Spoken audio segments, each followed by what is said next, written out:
पाली, सुधागडसह संपूर्ण रायगड जिल्ह्यात पावसाने अक्षरशः थैमान घातले आहे। जिल्ह्यातील प्रमुख नद्यांनी धोक्याची पातळी ओलांडली आहे। सर्वत्र पूरसदृश परिस्थिती निर्माण झाली असून अनेक घरे आणि दुकानात पुराचे पाणी शिरून हाहाकार उडाला। अशातच पूरग्रस्त भागाची पेन, सुधागड, रोहा भाजपा विधानसभा क्षेत्र अध्यक्ष आणि समाजसेवक प्रसाददादा भोईर यांनी नागोठणे, रोहा, पेन आदी पूर भागात पाहणी करून नागरिकांशी संवाद साधला। यावेळी कोळीवाड्यातून बोटीतून फेरफटका मारून नागरिकांशी संवाद साधला।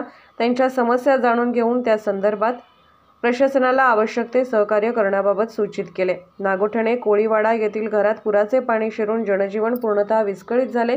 नागरिकांना सुरक्षित स्थळी हलवणे तसेच आवश्यक ते सहकार्य देण्यासाठी पुढाकार घेतला। प्रसाददादा भोईर हे सेवाभावी आणि निस्वार्थी वृत्तीने सर्वांच्या अडीअडचणी आणि मदतीला धावत असतात। वेळप्रसंगी स्वखर्चाने सढळ हाताने मदत देऊ करतात। यावेळी त्यांनी पूरग्रस्त भागात जाऊन व्यापारी, लहान मोठे दुकानदार तसेच नागरिक यांच्याशी संवाद साधला।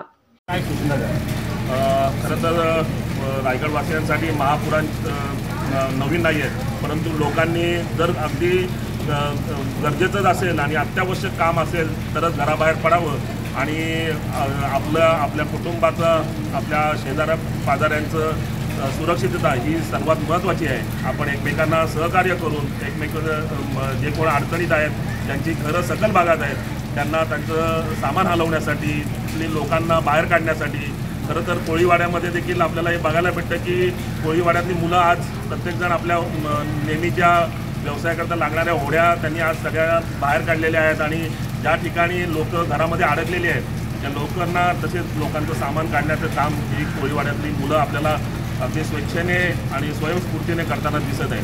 तर हाच भाईचारा आपण सगळ्यांनी रायगडवासियांनी दाखवावा आणि एकमेकांची काळजी घेत सुरक्षित राहावं। एकंदरीत रायगड जिल्हा प्रशासनाला आपण काय सूचना द्याल? एकंदरीत जर त्या नागोठा सेवा करायला तर 250 ते 300 व्यापारी आहे व ते प्रत्येक दुकानात पाण्याखाली खरं तर रायगड प्रशासन अत्यंत सजग आहे। अत्यंत रात्रीपासूनच आपत्कालीन यंत्रणा काम करत आहे। महसूल यंत्रणा, पोलीस यंत्रणा अगदी फील्डवर उतरून आपल्याला काम करताना दिसत आहे। NDRFचं पथक देखील ठिकठिकाणी त्यांच्या रेस्क्यू टीम्स तयार आहेत। या लेवलला तर त्यांचं काम अत्यंत चांगल्या चोख पद्धतीने चालू आहे। परंतु आता जर आपण सकल भागात बघितलं तर शेती पूर्ण पाण्याखाली आहे। पाणी ओसरण्याची चिन्ह कोणती दिसत नाहीत। लोकांनी ज्या पेरण्या केलेल्या आहेत, जो राब लावलेला आहे तो सगळ्याची जास्त चान्सेस आहेत। बऱ्याच घरांचं नुकसान झालेलं आहे, बऱ्याच घरातील लोकांच्या मौल्यवान वस्तूंचं नुकसान झालं आहे। त्याचे तातडीने पाणी ओसरल्या पंचनामे व्हावे आणि असं म्हटलं जातं की कोकणातील शेतकऱ्यांवर नेहमी अन्याय होतो, त्यांना या पूरपरिस्थितीचा किंवा नुकसानग्रस्त जे झालेलं असतं त्याचा फारसा मोबदला इथे भेटत नाही।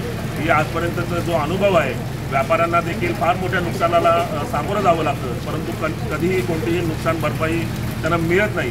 तेव्हा माझी प्रशासनाला विनंती राहील की आपली जेव्हा पाणी ओसरलं जाईल तेव्हा आपली ही सगळी यंत्रणा कामाला लावून लोकांचं झालेल्या नुकसानांचे पंचनामे व्हावेत आणि त्यांना योग्य तो मोबदला व नुकसान भरपाई मिळावी।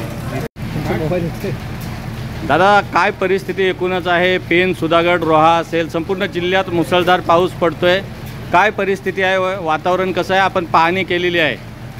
संपूर्ण रायगड जिल्ह्यात काल दिवसभर तसेच काल रात्रभर पावसाची संततधार चालू आहे आणि काल रात्रीपासूनच सकल भागामध्ये पाणी साचण्याची सुरुवात झाली।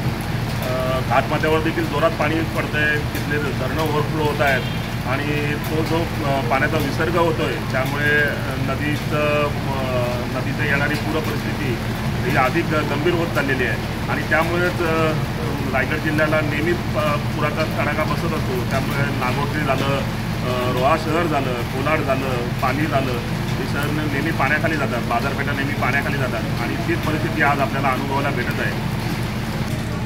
खरं तर रायगडवासियांसाठी महापुरांत नवीन नाही आहे, परंतु लोकांनी जर अगदी गरजेचंच असेल आणि अत्यावश्यक काम असेल तरच घराबाहेर पडावं आणि आपल्या कुटुंबाचं, आपल्या शेजाऱ्या पाजाऱ्यांचं सुरक्षितता ही सर्वात महत्त्वाची आहे। आपण एकमेकांना सहकार्य करून जे कोण अडचणीत आहेत, ज्यांची घरं सकल भागात आहेत, त्यांना त्यांचं सामान हलवण्यासाठी, लोकांना बाहेर काढण्यासाठी खरं तर कोळीवाड्यामध्ये देखील आपल्याला हे बघायला भेटतं की कोळीवाड्यातली मुलं आज प्रत्येकजण आपल्या नेहमीच्या व्यवसायाकरता लागणाऱ्या होड्या त्यांनी आज सगळ्या बाहेर काढलेल्या आहेत आणि ज्या ठिकाणी लोक घरामध्ये अडकलेली आहेत त्या लोकांना तसेच लोकांचं सामान काढण्याचं काम ही कोळीवाड्यातली मुलं आपल्याला अगदी स्वेच्छेने आणि स्वयंस्फूर्तीने करताना दिसत आहे। तर हाच भाईचारा आपण सगळ्यांनी रायगडवासियांनी दाखवावा आणि एकमेकांची काळजी घेत सुरक्षित राहावं।